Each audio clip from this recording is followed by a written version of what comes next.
Oke, di video kali ini saya mau memperkenalkan interface Revit 2025 ya. Ya sebenarnya nggak baru-baru amat sih, dia udah keluar beberapa bulan yang lalu, cuman saya baru sempat aja membuat video ini gitu. Untuk Revit 2025, kalau kalian mau mencoba trialnya dulu, kalian bisa Autodesk langsung ya. Di sini ada trial untuk 30 hari, nanti linknya saya akan juga tuliskan di deskripsi. Oke, jadi sekarang yang teman-teman sedang lihat, ini adalah Revit 2025. Interface awalnya ketika kita mulai itu seperti ini dia. Jadi sedikit berbeda dari versi Revit sebelumnya. Yang pertama mungkin yang paling noticeable gitu ya, yang paling kelihatan banget itu mungkin dari palet warnanya ya, dari warnanya sekarang cenderungnya lebih hitam gitu ya, lebih gelap lah. Cuman beberapa fungsi yang lain mungkin kebanyakan masih sama dengan Revit yang sebelumnya gitu ya. Ketika kita buka Revit 2025, kita bisa lihat di sini ada bagian sini ada satu bagiannya, lalu bagian sini ada satu bagian besar lagi gitu ya. Nah, jadi di sini ada recent atau file terakhir yang dibuka biasanya akan terlihat di bagian sini. Lalu kemudian di sini adalah sama seperti sebelumnya, ada bagian untuk model dan ada bagian untuk family. Mungkin beberapa teman-teman yang mungkin belum tahu model dan family ini, jadi kalau model itu biasanya adalah project utamanya itu kita biasa bekerja tuh di yang disebut sebagai model atau project.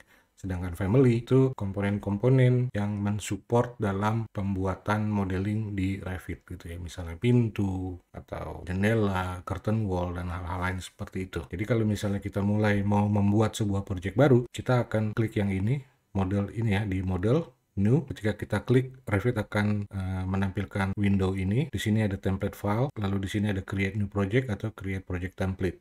Kalau kita mau memulai project baru, tentunya ini yang kita pilih, project ya, pastikan. Kalau kita hanya membuat template saja, kita bisa klik yang ini, project template. Jadi kita sekarang klik project dulu, lalu di sini ada template file. Template file di sini sekarang cuma terlihat ada dua, imperial multidisiplin atau metric multidisiplin. Karena kita di Indonesia terbiasa dengan metrik, maka yang paling cocok mungkin adalah metrik. Namun terlepas dari dua opsi template yang kita bisa pilih ini, sebetulnya kalau kita klik browse di sini ya, di sini ada beberapa template lagi. Saya naik dulu satu ya mungkin ya. Nah, di sini ada beberapa folder. Di sini juga ada beberapa template lagi di luar folder-folder tersebut. Atau di sini juga ada. Nah, kalau saya klik yang English, di sini ada dua ya, English Imperial dan English.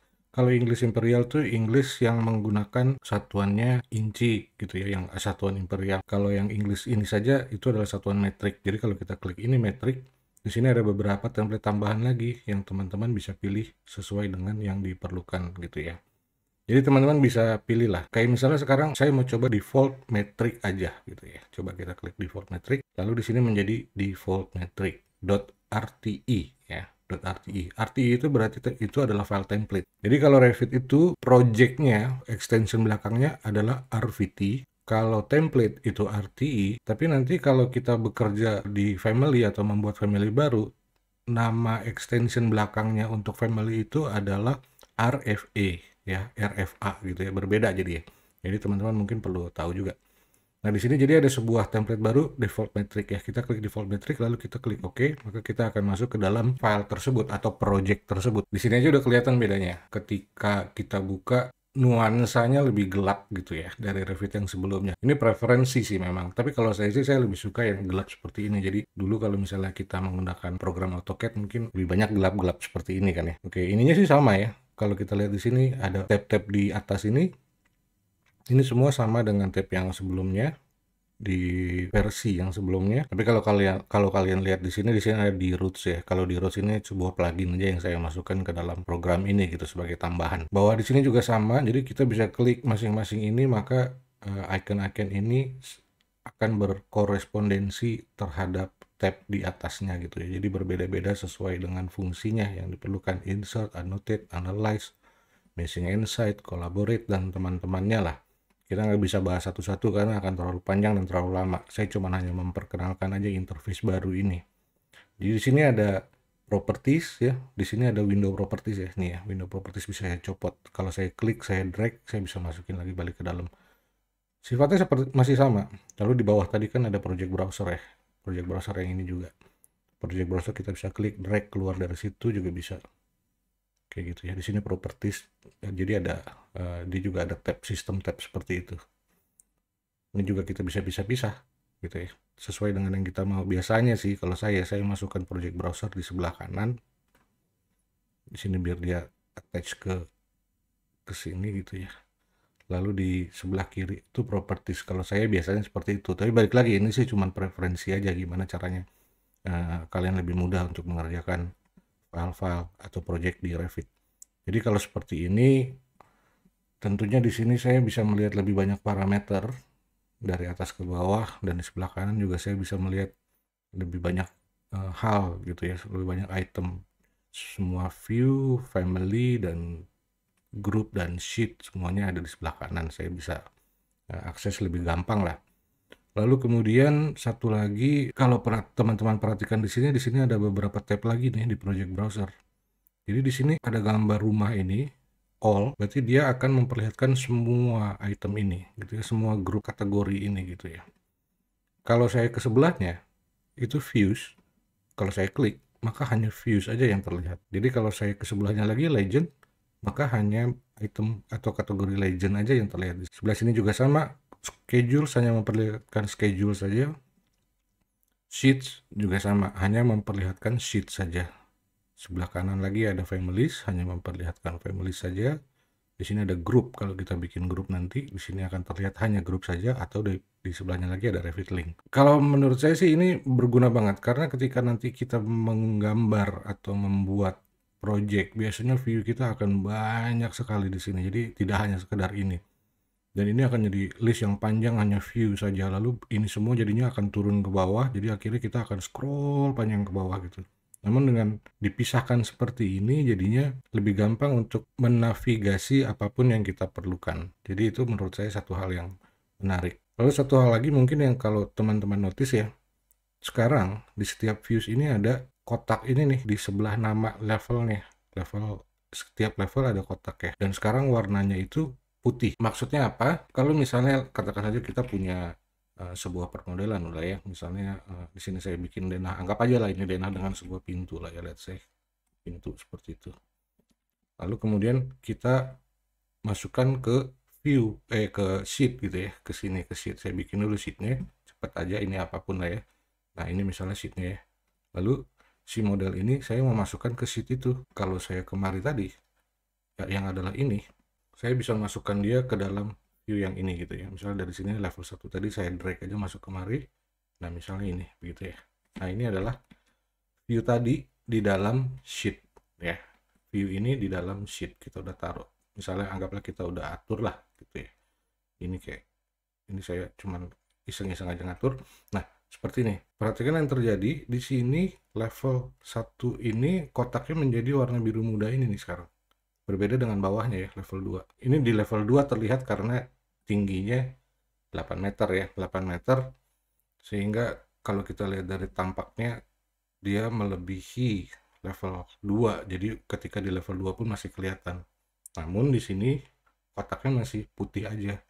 Jadi maksudnya warna biru ini adalah bahwa si view ini sudah diletakkan di dalam sheet. Jadi kemudian kita akan bisa tahu tuh view mana aja yang nggak ada sheetnya gitu, atau tidak diletakkan di dalam sebuah sheet. Nah ujung-ujungnya nanti jadi kita bisa tahu kalau misalnya viewnya tuh kita tidak perlu, kita bisa hapus. Jadi nggak akan ada view numpuk di sini. Misalnya kita mau bikin level 1 lalu kita bikin duplikatnya, lalu bikin duplikat lagi, lalu bikin duplikat lagi buat macam-macam lah. Misalnya buat macam-macam, misalnya yang ini buat general floor plan, ini buat electrical plan, ini buat floor pattern plan lah, di sini buat apa. Lalu kemudian kita masukkan masing-masing, saya buat lagi satu di sini, misalnya sheetnya saya masukin lagi sheet baru misalnya A102, lalu saya masukkan yang ini nih, anggap aja ini misalnya floor pattern lah ya,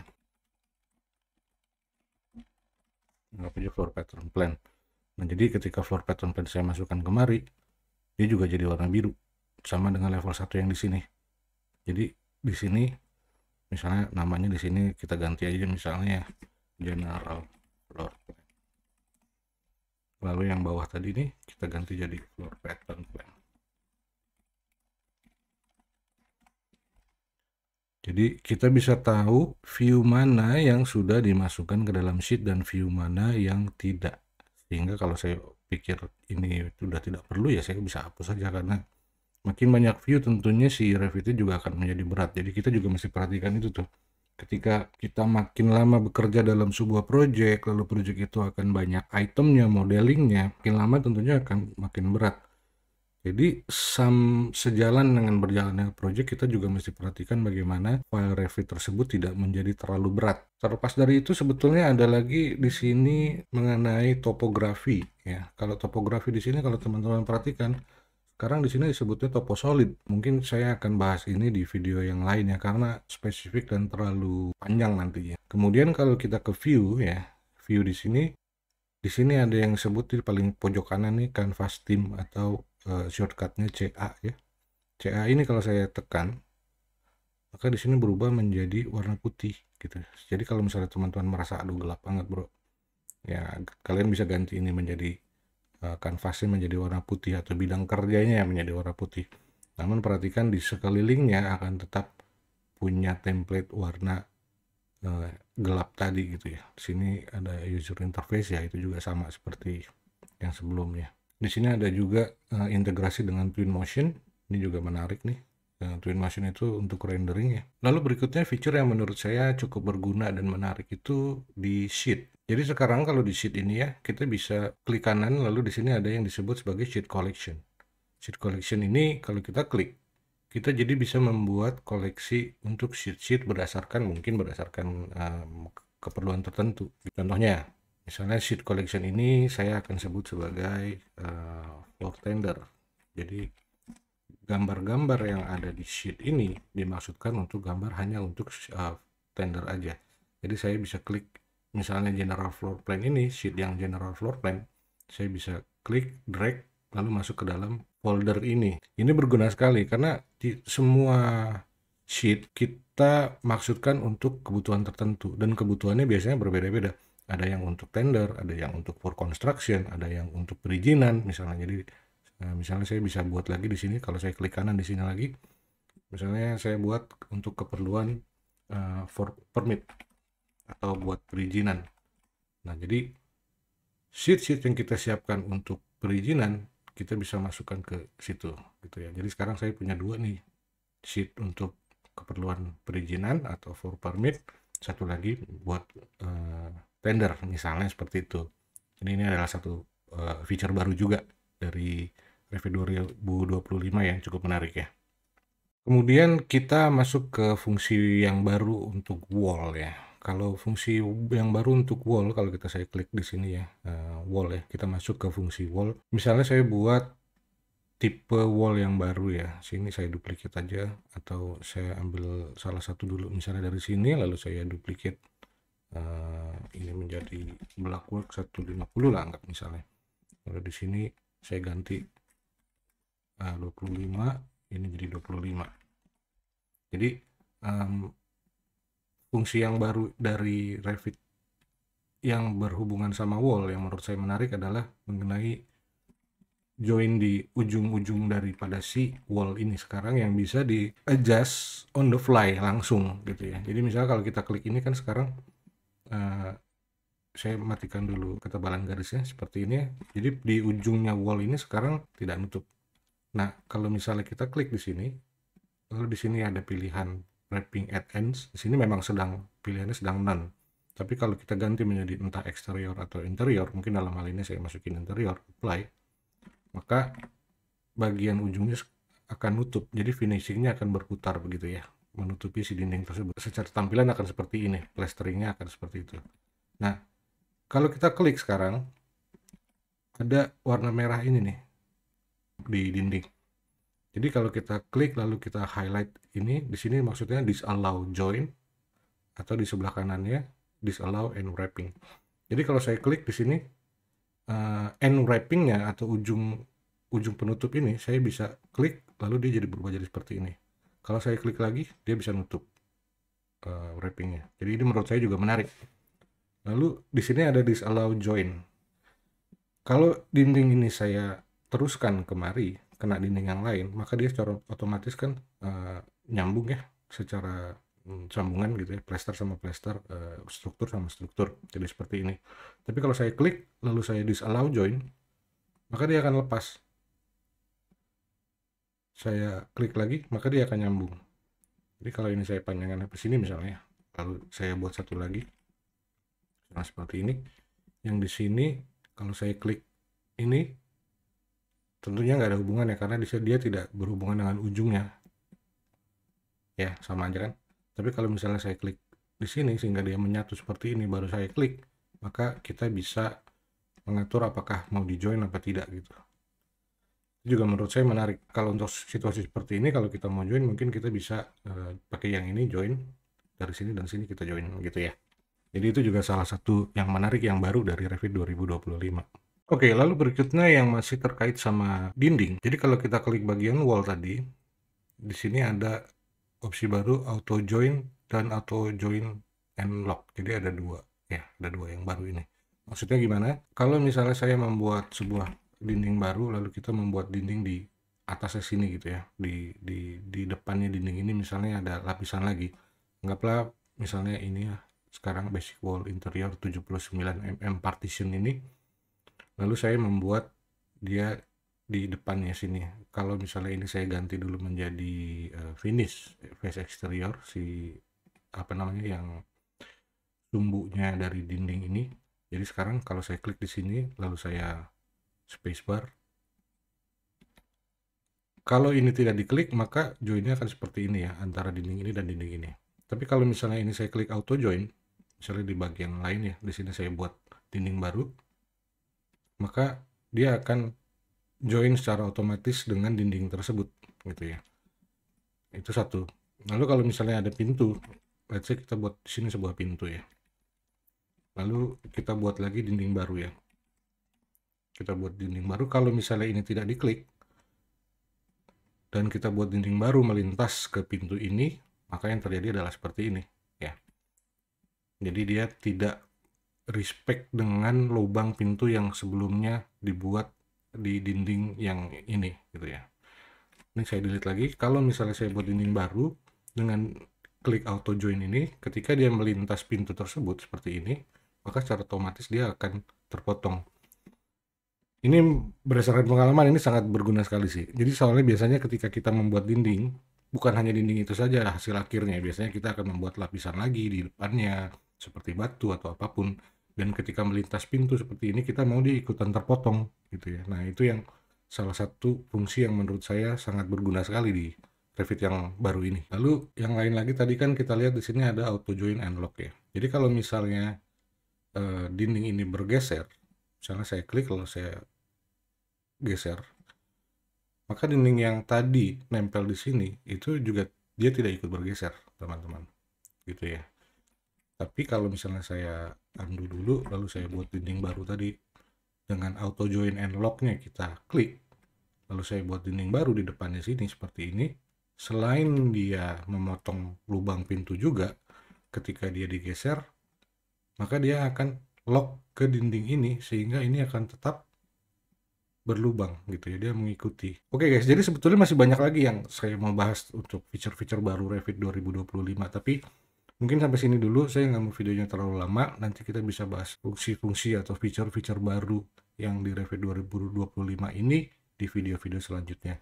Jadi pastikan teman-teman subscribe dan juga notifikasinya dinyalain aja, karena kita akan mulai rajin lagi nih mengisi channel ini dengan video-video yang lebih baru, yang lebih update. Oh ya, buat teman-teman yang tertarik untuk belajar lebih lanjut lagi mengenai Revit ya. Jadi di Udemy kita punya program pembelajaran buat pemula. Jadi kalian bisa ke Udemy, linknya yang ini ya. Nanti saya akan tuliskan linknya juga di deskripsi. Pastikan yang membuat adalah Tekarki ya. Jadi di sini kalian ada sebuah pembelajaran buat pemula ya, untuk Revit 2022-2023. Mungkin memang bukan yang paling baru, tapi seenggaknya prinsip utamanya itu bisa digunakan dengan Revit versi apa aja gitu ya. Tapi yang ini memang kita ketika membuatnya menggunakan Revit versi 2022. Jadi jangan lupa aja mengenai itu. Isinya juga saya rasa cukup lengkap untuk pemula gitu ya. Di sini kita belajar soal pengenalan awalnya, cara membuat dinding, pintu, jendela secara basic, lalu buat kolom dan balok, kemudian perkenalan untuk komponen, furniture untuk family, membuat lantai utama, tangga, ceiling, dan atap, permodelan eksterior juga, dan juga ada dokumentasinya yaitu menggunakan schedule, room tag, eee, sheet numbering dan lalu printing dan sebagainya. Jadi, ya buat awal lumayan lah gitu untuk teman-teman bisa mendapatkan knowledge awal untuk Revit ini gitu, yang kemudian teman-teman bisa kembangkan sendiri. Dan juga kalau misalnya kalian menggunakan kode TKRT 100, kalian akan mendapatkan potongan 100.000, jadi harganya menjadi 229. Ini cuman berlaku 31 hari dari sejak video ini di-upload gitu ya. Mudah-mudahan ini bisa berguna buat teman-teman semua. Sampai ketemu di video selanjutnya.